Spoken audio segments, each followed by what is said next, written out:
today we're going to be talking about all the polishes that I used for the month of April. I'm running a little bit behind again, but I'm going to try to catch up. And we have about 10 manis to talk about today, and we're going to go ahead and get started. So April was the first month really where we started going into quarantine.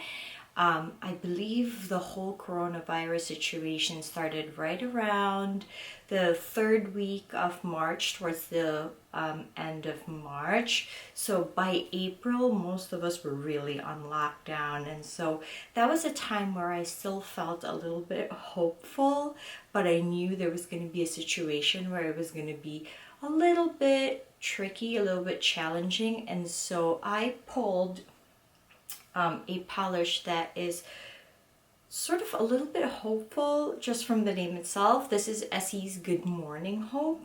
Now, Good Morning Hope I've had for a really long time in my collection, but I couldn't let it go because it was such a pretty shade of pink, and it was just really hard to apply. The formula was so sheer and so patchy that like it was challenging. And then a few months back, the Glisten and Glow brushes were available, and they actually fit on the Essie caps. And so I bought the Glisten and Glow brushes, and I finally replaced most of my favorite Essies with, and my trickier Essies actually, with the Glisten and Glow brush, and I went for it. And so I had about two ridge filling top coats, 2 coats of ridge filling top coat, because I knew my ridges were definitely going to show on this sheer of a polish. And then I had 3 coats of this polish, you know, with the Glisten and Glow brush. And although it still sounds a little bit tedious, it wasn't as painful as I remembered it to be. And so I'm so happy about that. And this is definitely a keeper. This is by far my most favorite shade of pink from Essie, and for that reason I can't let it go. And this is Essie's Good Morning Hope. The second mani that I did was a combination, and this is Olive Polish's Hyacinth, and this is H&M's Time to Shine, which is a topper that I believe resembles, or it's kind of like their attempt to copy Essie's Shine of the Times. Now, oh my god, Olive Polish's Hyacinth is so beautiful. I had a suspicion that this peachy polish would actually fit my skin tone, and I wasn't wrong. This by far is my most favorite peach to wear. I think way back, I'm gonna put a picture right here, but way back I wore, I believe it was Peach and Quiet from H&M with Shine of the Times, and I think this was the mani that I was trying to achieve. That came out a little bit too sheer. A lot of you loved it, but that for me was just too sheer, and it just looked a bit odd to me. But this combo, oh my lord. So Hyacinth is just such a beautiful peach polish. It actually gave me like the strength to order more peaches, especially like the 2 that I just got from Polish Pickup. So beautiful. I believe I did 2 coats on this one, and this is also a sort of a jelly-ish sheer formula, so I honestly wish it had a white brush on it, but it's not awful. I definitely had to work it a little bit on this formula, but so beautiful. The color payoff is just excellent. If you have a skin tone like mine and you are also averse to peach, Hyacinth is amazing. Try it. And then Shine of the Times just gave it this beautiful glow. Not Shine of the Times, sorry, Time to Shine. Now, Time to Shine, I believe, is a little bit more ghost flaky than Essie Shine of the Times. Shine of the Times is a little bit more warm compared to Time to Shine. So this will give you really that iridescent ghost flake look on top of whatever base polish you have. So it's so gorgeous. And of course the price point to this is just amazing, and I believe it is still available on the H&M website. And if it's not, this is part of their like core colors, so you can totally just watch out for it, like kind of put it in your favorites, and then the next time it pops up, just grab one, and it's good. I really like, I like the fact that I have this. And so this is Olive That Polish Hyacinth and H&M's Time to Shine. The next polish I wore is Clarissa the Carol's Clown Shoes. This was so graciously and generously given to me by my friend Amy Sue. Her Instagram handle is @swatchingsue74.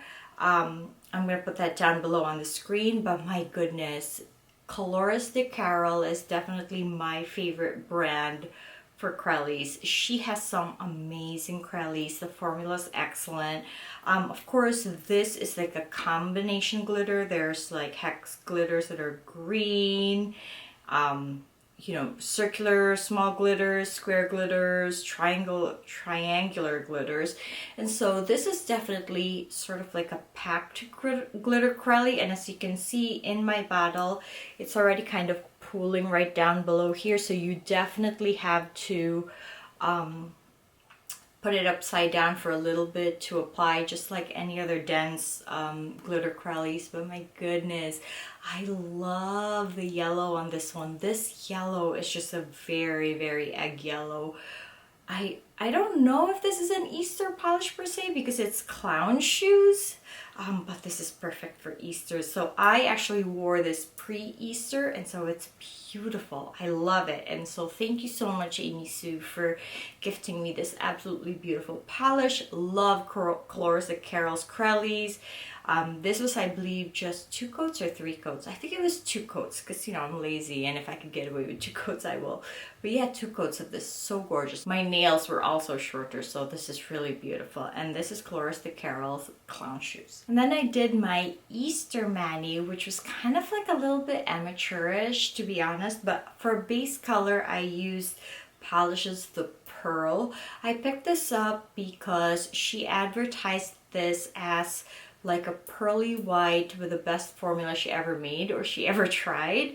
So I picked it up, and it's definitely very pretty, very beautiful, very easy formula. I just wish I didn't have ridges. Like a lot of these polishes I feel are not performing as well as either they're advertised or that I expect them to be, because it's my fault. It's like my finger's fault. It's my ridges are just ridiculous. But and I'm gonna go to like the ridge situation later, but this is Pahlish The Pearl. I don't know if this is still available. I don't think this is available anymore, but very gorgeous, you know, pearl white. It's very stark white, so it's not like a dirty white or anything. It's like very white, like if you could compare it to my shirt, very white. So that's gorgeous. And then I just kind of pulled out like a bunch of pastel-y, like what do you call this, stamping polishes, and some polishes that stamp, just to kind of like randomly, it was really, I felt like a kid, and I just wanted to like stamp as many random like Easter stuff on my nails, which was funny. But anyway, so I had these, wait, how many? 1, 2, 3, 4, 5 Maniology stamping polishes that I wanted to just kind of play around with. This lavender one is Yummy Gummy, which actually didn't show up well. I mean, it stamped well, but the color was so light that it didn't really show up as much on the white. Like, I'm so amateur that I definitely thought that the pastel colors would show up on the white, and I'm like, no, that didn't really work. This is Delirium, which I already had used before. I just needed something a little bit more opaque, a little darker. This is great. And then I have these 2 pinks right here, which look super similar in the bottle. But one's definitely peach here. This one's peach here. This is Restless Dahlia. And then this one is Rocko wear. One of them showed up better than the other. I believe it was Restless Dahlia that showed up better than Rocko wear. Oops, sorry. And then I used Clarissa blue, which is a beautiful blue. Now, the reason why I have these stamping polishes, and you guys know that I don't normally invest in stamping polishes, is because they had like a $15 for 15 items sort of sale at Maniology way back when I started stamping, and all of these sort of came with that. And so that's why I have that now. I use two polishes that are not stamping polishes, but they stamped, and this is Berry M's Coconut Infusion in the shade Lemonade. I'm gonna link down below the places where I love to purchase Berry M from the United States. This is like a green based sort of pastel yellow, and it stamps, you guys. I mean, it's ridiculous. It stamps, like, I love it. And then I have H&M's Retro Pastel, which my friend Carolina actually wore. I'm also going to try to remember to link that post on her Instagram down below, and this actually also stamps. So for the most part, a lot of my Berry M, H&M, and KL polish creams stamp really, really well. And then my Essie Mirror Metallics. So if you're looking for, you know, like affordable, like polishes that you can use both as just regular cream polishes and that stamp well, these are good brands that stamp. And so yeah, that was my Easter manicure. And then my next mani is Sally Hansen Salon Manicure in the shade 362 in Full Bloom. This is an absolutely gorgeous sort of dusty light blue, almost bordering on periwinkle. So gorgeous. This is another one of these classic tried and trues, oldie but goodie Sally Hansen Salon Manicure polishes that I have. I did this for one of Geek's Pantone 2020 Summer Challenge. I forgot what the shade was. I'm going to put on the screen below when I look it up. But yeah, this is gorgeous. I believe I only did 2 coats. Beautiful formula. Again, I can't say anything bad about most of my Sally Hansen Salon manicures. Gorgeous, gorgeous polish. And then the next polish I wore is Ethereal Lacquer's Guava. This is such a beautiful, gorgeous, sort of very sheer pink shimmer. Definitely the color of guava in my mind. Now, these are the type of shades that will 100% show my ridges and all the imperfections that I have on my nails because it's sheer. Definitely, I don't really think it gets opaque, not even at 3 coats, which I did this at 3 coats and I could still see a visible nail line. So if you have this and this line of shimmers from Ethereal, if you don't like a visible nail line, wear an undie under it. But for me, I don't really mind visible nail lines. I think there's a certain dainty quality sometimes to visible nail lines. And so I wore this. Now, the only reason I was able to pull this off is Zoya's Gelie Cure. Now, I had purchased the Zoya Gelie Cure with like that promotion where it came with the whole spring collection from Zoya, which I have right here. Which I actually need to do a video on. Like, it's already summer and I still haven't done my spring polishes. But anyway, I digress. That's the only reason. Gelie Cure is the only base coat that I have ever tried that literally put a perfect base on my nails, eliminating my stains, my base coat, my ridges, everything. And so that's why I have to say the photo on this one came out so beautiful. It was so beautiful on my nails. And so if you have Gelie Cure and if you have all these shimmer polishes, I don't even like wear my shimmers or like my very sheer shimmers anymore without Gelie Cure because it just doesn't look as good. And so yeah, this is a beautiful polish though. I have this and I have Mango, and I'm just obsessed with Ethereal's like super sheer-ish shimmer formula, just absolutely gorgeous. And so yeah, this is Ethereal Lacquers Guava. And then towards the end of April, I was really starting to get a little bit blue. The cabin fever was definitely getting to me.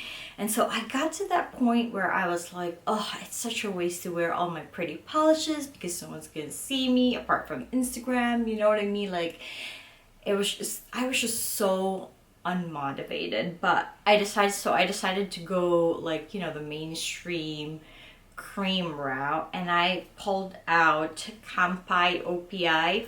And Kanpai OPI is this beautiful dusty like periwinkle color, but it's more towards the purple side of periwinkle, but it's very dusty and it's very sort of grayed out and muted. Absolutely gorgeous. Like, this is the cream that's like up my alley. I love these types of like creams that are beautiful colors but a little bit on the dustier side and a little bit grayed out.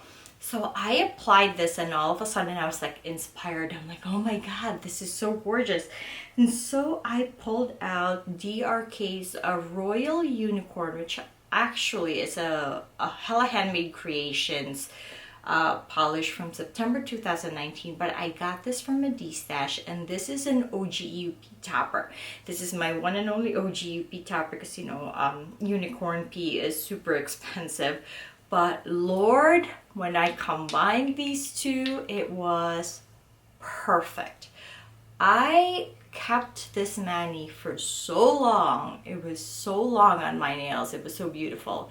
And I do have a couple of videos I did where I was wearing these and everyone was like, what are you wearing? What are you wearing? No, it's not an indie polish. It literally is OPI, Kanpai OPI, and DRK's Royal Unicorn. So I'm absolutely falling in love with this topper. I actually just bought a new DRK topper from Pahlish Pickup, which, you know, I have a video for that, like the video before this, I believe.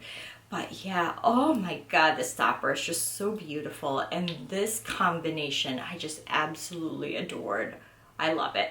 And so yeah, this is Kanpai OPI and this is DRK Nails a Royal Unicorn, and this was 2 coats and 1 coat of this. And then I wore KL Polish's 1435, which is this beautiful dusty blurple color from KL Polish. I had already worn this to a dinner out one winter night, and it was just so beautiful. This is one of my favorite KL polishes. This also stamps really well, and I mean, I can't say anything bad about it. The formula is gorgeous. It doesn't stain for a blue. Again, that very unique, like, dusty quality to a blurple. I have a couple of blurples from Essie and stuff, but they're a little bit on the brighter side, but this is just kind of like a very dusty dark denim, and so it's absolutely gorgeous. I love this one of my favorites, and this is KL Polish's 1435. And then my Pahlish Pickup came and I wore Rogue Lacquer's Open Water. Now the reason why I wore this first among all the polishes that I got for Pahlish Pickup is because it's green, which is very bizarre to me because all the swatches that I saw for Pahlish Pickup were leaning a little bit more blue, and true enough, when I took pictures of this polish they did lean a little bit more blue, so I had to kind of adjust the hue a little bit to really reflect what I see in real life. But oh Lord, this is such a beautiful polish. The blue on this one is just very oceanic. Like, it really does remind me of the ocean, and that red high contrast flaky in there that reminds me of like coral. It's just beautiful. I think this is one of my favorite polishes, not only from, you know, like Pahlish Pickup, but this is just really a very, very well done polish. Gorgeous. I only did 2 coats for this beautiful formula. I couldn't say anything bad about this polish. Now, Prior to this one, I do have another Rogue Lacquer that I purchased from a D-Stash, and that is Sucky to Me Baby, which was also a Pahlish pickup, the purple one, but I had not tried that. So this is the first Rogue Lacquer that I really had on my fingernails, and it did not disappoint. So gorgeous. 2 coats. This is Open Water from Rogue Lacquer, and this was from Pahlish pickup April. And last but not the least, I wore Top Shelf Lacquers You Can't Sip With Us, which is a very cute name. This is a beautiful, super bright orange with a really strong flash of gold shimmer in it. This one gave me all the Bollywood vibes. It's just so beautiful, so vibrant, and so rich. It does stain, so just so you know, but again, I had my Gelie cure under it, and when I took this polish off, I was like, oh my god, it was like orange. My whole fingernail was orange. But then when I took off the Gelie cure, that was my base coat underneath this polish, it's like magic. My nails are normal again. So that's another thing about the Gelie cure. I have never had any other base coat that actually prevented 100% of staining. So yes, but back to this polish, so beautiful. I actually got this on clearance, and I'm pretty sure it's still on their website on clearance. The reason why I got this is because Top Shelf had a 40% off spring sale, and I also picked up a couple of their individual wide brushes because I wanted to see which brands kind of fit into those type of brushes, because they're very much different from the Glisten and Glow brushes. But yeah, so I picked up I think 2 or 3 from the clearance bin from Top Shelf, and everything's beautiful, but this one is super impressive. This actually reminds me of the new For the Love of Pahlish box, which I also purchased because, you know, the green in that box. But again, I digress. But yes, this is so beautiful, super worth it. If you're looking for an orange that's beautiful, that's, you know, really vibrant, maybe check out Top Shelf Lacquer's clearance bin. It's a really good value, absolutely gorgeous polish. So that's it, you guys. Those are the polishes that I wore for the month of April. I hope you liked some of them. You know, I kind of reflected on why I do these monthly mani videos, because I'm always constantly late. And to be honest, the reason why I'm always late is because I have to film my face for these videos, and I don't want to not, you know, like be in front of you to be talking to you when I talk about these polishes, because this for me is my little review month. Like, I want to share with you my thoughts on the polishes that I wore, because, you know, I can't always do like a whole brand review or like, you know, like a swatch and review. And so this is kind of like my review for all these individual polishes that I wore for the month, and I really do hope you like it. If any of these polishes interest you in any way, please comment down below, let me know. Or if you have any of these polishes and you had a similar or different experience, you know, to myself, comment down below. I would love to hear from you guys. And so, you know, as always, thank you for being here with me to chat about anything and everything nail polish. If you haven't already, please consider subscribing. There's that bell button for notifications. And yeah, you know, we're here chatting. I love it. I hope you really like the polishes I wore for the month of April. I'm gonna be like really trying hard to keep up with this series in a timely manner. And yeah, that's that. I hope you guys are having a great day, and I will catch you again in my next video. Bye.